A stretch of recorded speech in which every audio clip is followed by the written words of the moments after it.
Titanic के बारे में तो आपने बहुत पढ़ा और सुना होगा। नहीं नहीं नहीं नहीं, हम फिल्म की बात नहीं कर रहे हैं, बल्कि हम उस असली टाइटैनिक जहाज की बात कर रहे हैं जिस पर फिल्म बनी थी। दुनिया के सबसे बड़े जहाज के तौर पे विख्यात टाइटैनिक को डूबे हुए कुल 108 साल हो चुके हैं। लोगों को पता है कि उसका मलबा कहाँ है, लेकिन आज तक उस मलबे को समंदर से निकाला नहीं गया। क्या आप जानते हैं कि आखिरकार ऐसा है क्यों? दोस्तों, पूरी धरती में 71% पानी है और 29% स्थल भाग यानी कि जमीन है। समंदर वाला भाग इतना ज्यादा विशाल है कि जिसकी हम कल्पना भी नहीं कर सकते हैं। और इसी विशालकाय समंदर के नीचे हजारों रहस्य हैं जिनके बारे में हमें पूरी तरह से पता भी नहीं है। और इन्हीं सभी रहस्यों में से एक कहानी है टाइटैनिक जहाज की। टाइटैनिक जहाज को लेकर हमेशा से यही कहा जाता था कि वो कभी भी डूब नहीं सकता है, लेकिन फिर भी वो डूब गया। 15 अप्रैल 1912 को ये विशालकाय जहाज डूब गया था और इसके लगभग 73 साल बाद यानी कि 1985 में इसे ढूंढा गया। लेकिन उसे ढूंढने के 38 साल बाद भी इस जहाज को समंदर से बाहर नहीं निकाला जा सका। तो अब सवाल ये उठता है कि आखिरकार ये जहाज समंदर से क्यों नहीं निकाला गया? आपको बता दें कि टाइटैनिक जहाज के डूब जाने के बाद वैज्ञानिकों ने इसे ढूंढने की जी जान से कोशिश की। आखिरकार 1985 में अमेरिकी नेवी ऑफिसर और आर्कियोलॉजिस्ट रॉबर्ट बैलर्ड अपनी टीम के साथ टाइटैनिक को ढूंढने के मिशन पर निकल पड़े। फिर उन्हें पता चला कि आखिरकार टाइटैनिक कहाँ पे है और किस हाल में है। जहाज को ढूंढने के बाद उसके कई रहस्यों के बारे में पता चला जिसने पूरी दुनिया को हैरान कर दिया। वॉशिंगटन पोस्ट के मुताबिक टाइटैनिक समंदर में 12,000 फीट की गहराई में डूबा था। Titanic the new evidence. इस रिपोर्ट के मुताबिक ये जहाज डूबने से पहले बिल्कुल सही सलामत था, लेकिन जैसे जैसे टाइटैनिक समंदर की गहराई में समाता गया और ये 2 हिस्सों में टूट गया। रिपोर्ट के मुताबिक टाइटैनिक आइसबर्ग से टकराने के बाद नहीं डूबा था, जहाज में आग लगने के कारण ये डूबा था। और खोजकर्ताओं को जब जहाज का ये मलबा मिला तो उन्होंने पाया कि जहाज में मौजूद कई सारी चीजें वैसी की वैसी ही हैं। जहाज को बाहर निकालने की बहुत कोशिश की गई, लेकिन वैज्ञानिक ये जान गए थे कि उसे बाहर निकाल पाना लगभग नामुमकिन है। लेकिन हाईटेक सबमरीन और पावरफुल मैग्नेटिक टेक्नोलॉजी की मदद से शायद उसे बाहर निकालने की कोशिश की जा सके, पर इन कामों में बहुत सी मुश्किलों का सामना करना पड़ सकता है, जिसमें सबसे बड़ा कारण है टाइटैनिक का वजन। इसका वजन करीबन 46,000 टन है, जो कि बहुत ही ज्यादा है। दूसरा कारण है पानी का दबाव, जो जहाज के वजन को कई गुना ज्यादा बढ़ा देता है। टाइटैनिक जिस जगह पर डूबी थी उसकी गहराई बहुत ज्यादा है, यानी कि 12,000 फीट। वहाँ चारों तरफ अंधेरा ही अंधेरा है, सूरज की किरण तक नहीं पहुँचती है, गुप्त अंधेरा छाया रहता है। समंदर की गहराई में तापमान भी 1 डिग्री सेल्सियस है और इन विपरीत परिस्थितियों का सामना करते हुए किसी भी इंसान का इतनी गहराई में जाना और फिर वहाँ से वापस लौट कर आना बहुत ही जोखिम भरा काम होता है। ऐसे में यहाँ से मलबे को निकाल कर लाना तो बहुत ही दूर की बात है। समंदर की गहराई में 4 किलोमीटर नीचे पड़े मलबे को विपरीत परिस्थितियों का सामना करते हुए बाहर निकालना लगभग नामुमकिन है। वैज्ञानिक भी इतनी पावरफुल सबमरीन नहीं बना पाए जो इतने विशालकाय जहाज को आसानी से ऊपर ला सके। पिंग पोंग बॉल से बाहर निकालने की तरकीब।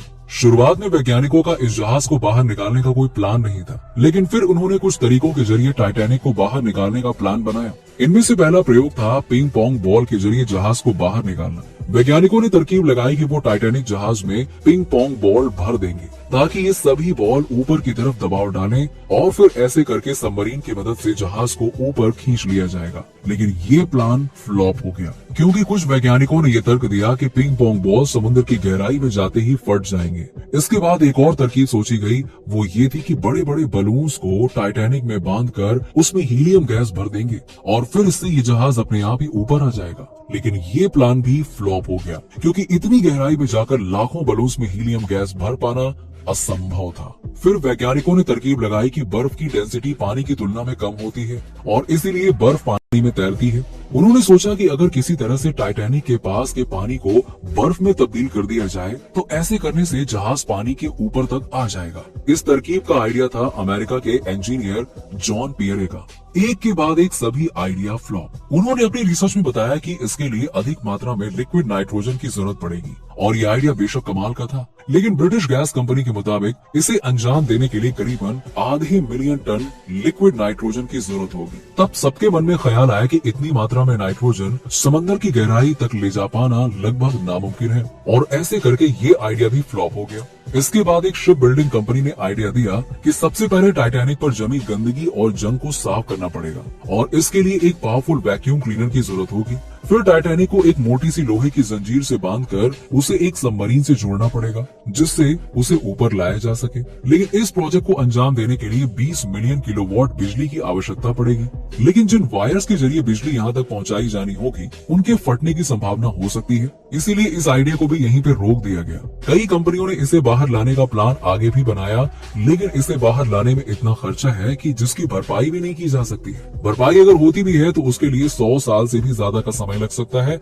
और भले ही इस जहाज से लोगों के इमोशन जुड़े हों, लेकिन कोई भी कंपनी इतना पैसा टाइटैनिक को बाहर निकालने के लिए नहीं लगाना चाहती, क्योंकि ये काफी रिस्क भरा काम हो सकता है। गल रहा है टाइटैनिक का मलबा। रिपोर्ट्स के मुताबिक टाइटैनिक का मलबा समुद्र में अब तेजी से गल रहा है। ऐसे में उसे बाहर निकाल कर लाने का कोई फायदा ही नहीं है। आने वाले 20 से 30 सालों में टाइटैनिक का मलबा पूरी तरह से गल जाएगा और समुद्र के पानी में घुल जाएगा। समुद्र में पाए जाने वाले बैक्टीरिया टाइटैनिक के लोहे को तेजी से खा रहे हैं और जिस वजह से उसमें जंग लगता जा रहा है और बढ़ता जा रहा है। ये समुद्री बैक्टीरिया रोजाना लगभग 180 किलो मलबा खा जाते हैं। Yes, 180 kilo. ऐसे में टाइटैनिक की उम्र अब ज्यादा नहीं बची है, इसीलिए उसके मलबे को बाहर निकालना समझदारी नहीं होगी बल्कि बेवकूफी होगी। लेकिन वहीं एक बार फिर अटलांटिक महासागर में साल 1912 में डूबे टाइटैनिक जहाज हादसे को लेकर बातें हो रही हैं।